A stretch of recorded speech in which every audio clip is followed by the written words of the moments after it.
Bom, a gente tem mais uma informação importante para você em relação aqui sobre um novo tipo de bafômetro. Dr. Rodolfo Alberto Risotto, integrante da Associação Brasileira de Toxicologia, gentilmente conosco. Dr. Rodolfo, muito obrigado pela gentileza por atender a Nova Brasil. Bom dia, Heródoto. Bom dia aos ouvintes da Nova Brasil. É um prazer participar. Só um ajuste. Eu não sou da Sociedade Brasileira de Toxicologia, apenas faço estudos sobre a questão de drogas e substâncias psicoativas. Perfeito, então me desculpe aqui a minha falha. Dr. Rodolfo, a gente, quando fala em bafômetro, o pessoal diz, vamos assoprar o bafômetro. Mas parece agora que tem um novo dispositivo que não é necessário mais para o motorista assoprar? É uma nova tecnologia, como tantas outras que vão surgindo. Infelizmente, o nosso problema não é de equipamentos e de tecnologia, é de punição, né? Você mesmo tem feito boas observações, como o radar do Miguel, né? Que você comentou outro dia, e agora há pouco você comentava também da questão das motocicletas, né? Em que a gente vai liberando, e infelizmente nós temos aí 200 mil motociclistas que ficam inválidos todos os anos por acidentes de moto. Nós temos aí mais de 10 mil mortos em acidentes de motocicleta por ano. O Brasil criou uma cultura da impunidade. Esses equipamentos eles são úteis, mas na prática, se você entrar nos sites especializados em recursos de multas, um deles, inclusive, dá um índice de que ele consegue 72% dos casos anular o auto de infração da Operação Lei Seca.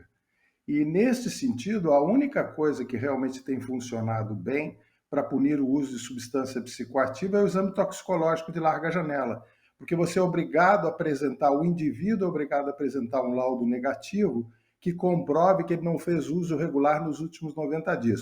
No caso, para as habilitações categoria C, D e E, ou seja, motoristas de caminhão, van, ônibus e carretas, né? Mas esse é o único que efetivamente, pelo trabalho preventivo, tem produzido bons resultados. Agora, doutor Rodolfo, como você disse, a tecnologia muda. A tecnologia antiga você tinha que soprar.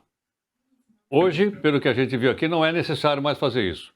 Ainda assim, a pessoa pode se recusar a ser submetida a esse novo equipamento que pode atestar ou não se ela bebeu?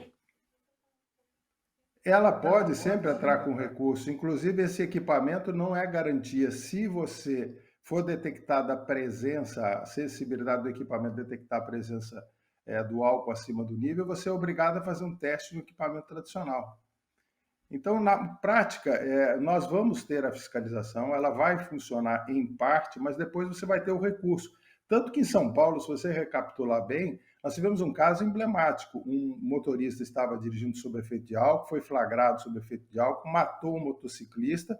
2 anos depois ele continuava habilitado e matou uma diarista, né? E sob efeito de álcool, fugiu do local do acidente. Ou seja, todos esses fatos, eles mostram que nós temos a impunidade no Brasil impera, infelizmente, principalmente com relação a conduzir sob efeito de álcool. E você falava dos lobbies da indústria de motocicleta, veja o lobby da indústria da bebida. Nós não falamos numa operação de fiscalização de álcool, nós falamos numa operação lei seca, como se estivesse proibindo alguém de beber. O que é proibido é você dirigir sob efeito de álcool. Se você entrar hoje na internet, no YouTube, você vai ver milhares de pessoas que postam vídeos cometendo crimes, infrações de trânsito, andando a 250, 300 km por hora na rodovia dos Bandeirantes em São Paulo, colidindo com outros veículos quando praticam rachas. E eles são remunerados pela publicidade da plataforma, ou seja, o YouTube ainda paga para esses infratores, alguns chegam a ganhar 100 mil reais por mês de publicidade, ou seja, nós criamos uma fábrica de infratores que é estimulada pela impunidade e hoje eles estão se tornando celebridades, alguns deles têm milhões de seguidores, literalmente milhões de seguidores, e ainda são remunerados, quer dizer, nós remuneramos o infrator. E isso vale para tudo. Infelizmente, essa é a realidade do trânsito brasileiro. Nós estamos discutindo agora, nós estamos no momento de eleição presidencial, nenhum dos candidatos, não só dos que ficaram, mas dos anteriores, colocou o trânsito como uma prioridade. E nós temos, por dia, mais de 100 mortos por dia no trânsito brasileiro e mais de 1.500 pessoas que vão ficar com invalidez permanente todo santo dia. E a gente não fala nesse tema. Bom, só para repetir, quantas pessoas morrem por dia no trânsito, Rodolfo? Em torno de 100 pessoas por dia morrem no trânsito brasileiro. Nós temos 1.500 inválidos, que vão receber indenização, inclusive do Estado, ou seja, vão representar um custo para a sociedade. Se nós apurarmos com relação ao PIB, os estudos da própria Organização Mundial da Saúde, em torno de 4% do PIB brasileiro é perdido todos os anos em função do que a gente chama de acidente, né? Acidentes cai um meteoro em cima do veículo, o resto não é acidente, é fato concreto, é previsível, inclusive. Então, nós estamos falando de 280, 300 bilhões por ano, e, infelizmente, as autoridades, nem do setor econômico, não só neste governo como nos anteriores, não dão importância ao tema. E aí ainda a gente tem o péssimo exemplo de quem está no comando do país cometendo infrações de trânsito. Quer dizer, é uma cultura de impunidade que vem há vários governos. Eu faço parte de entidade de vítimas, que é a Trânsito Amigo, e sou do SOS Estradas, que é um programa de segurança no trânsito, e eu sempre digo, a violência do trânsito não escolhe a vítima por partido político. E quando a gente olha as estatísticas, a gente morreu uma pessoa. Muito bem, quantas pessoas vão no enterro? Quantas serão abaladas com aquela morte? A vida de quantas pessoas serão afetadas? Inclusive de todos os brasileiros, quando ficam com invalidez permanente, que vão ter que ajudar a manter esse indivíduo que vai deixar de produzir. É um drama humano e um problema econômico gravíssimo. Rodolfo, às vezes eu não tenho um carro há muito tempo. Eu te pergunto o seguinte, parece que a legislação do trânsito é uma legislação menor, não é para ser cumprida. E aí as pessoas transgridem, algumas, uma parte delas são multadas, e o pessoal começa a gritar que é a indústria da multa. É por aí que a coisa vai? Veja a diferença. Eu fiz um estudo sobre gestão de velocidade comparando com outros países, né?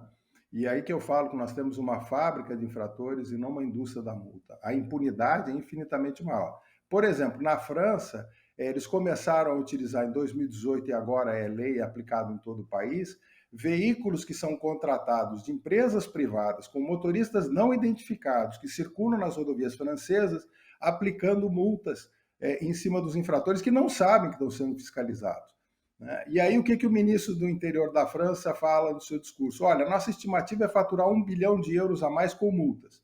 Vocês não querem que a gente fature? Não cometam infrações de trânsito. Aí você pega a Espanha, né? A Direção General de Tráfego, ela tem helicópteros que circulam nas rodovias e multa os motoristas por falta do cinto de segurança, por falar o celular enquanto dirige, por excesso de velocidade do ar. E aqui no Brasil, nós temos uma resolução, que é a 798 de 2020, que praticamente obriga você a botar uma banda de música aonde tem o radar. Por isso é que você hoje tem os motoristas que fazem aí, se você for pegar a Bandeirantes, nos fins de semana, você vai ver jovens, e não, alguns não tão jovens, que fazem parte da elite do país. Isso é importante que se diga. Pessoas que têm Ferrari, que têm Porsche, né, que têm BMW, que vão andar 250, 300 km por hora na rodovia, não é porque a polícia não pode fiscalizar, é porque eles sabem, graças a essa resolução, todos os locais onde pode ter um radar portátil para surpreendê-los. Então, eles colocam isso nos aplicativos e, consequentemente, eles já sabem onde eles podem andar a qualquer velocidade, porque se a autoridade for puni-los naquele trecho, se não tiver um estudo comprovando que pode ter o equipamento, se aquilo não estiver no site da autoridade, quem vai ser punido é o policial, é o agente de trânsito. Esse é o grau de impunidade que se criou. E isso faz parte da elite, porque a maior parte da população sequer tem acesso ao automóvel.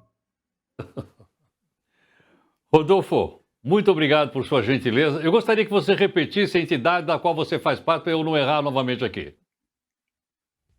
Eu sou do SOS Estradas, Programa de Segurança nas Estradas, e um dos fundadores da Trânsito Amigo, entidade de vítimas de trânsito, e tenho apoiado com estudos a Associação Brasileira de Toxicologia. Daí a confusão. Mas eu quero te parabenizar pelas suas colocações com relação ao trânsito. É muito difícil ouvir esse tipo de ponderação e vale muito mais quando vem num mestre como você. Muito obrigado pela gentileza, doutor Rodolfo Alberto Risotto, vai conversando aqui conosco com uma série de informações importantes. Muito grato, muito obrigado.